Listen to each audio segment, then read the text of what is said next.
What we're trying to do is understand how well countries are closing their gender gap across health, education, economic, and political criteria.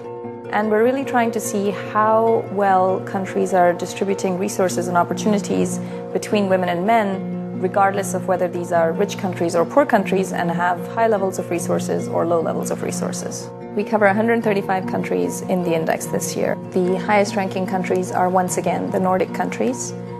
Iceland, Finland, Norway, and Sweden place at the very top of the rankings. At the very bottom are countries such as Chad, Pakistan, and Yemen. We find that there are fairly large differences across the different regions that we're covering. So, for example, no country from the Middle East or North Africa region features in the top 100 of the index. In comparison, Africa has 5 countries that feature in the top 30 of the index. So there are large differences across the different regions, but also within the different regions.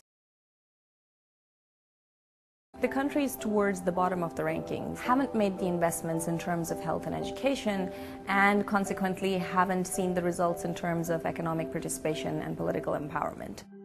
You've got countries such as Japan, you've got countries such as the Gulf countries in the Arab world that have made the investments in women's health and education, but then haven't removed the barriers to women's economic participation or women's political empowerment, and essentially are not reaping the rewards of that initial investment.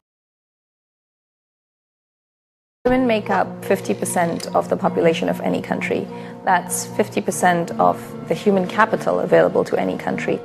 If that human capital is not invested in, is not educated, is not healthy, countries are going to lose out in terms of their long-term competitive potential.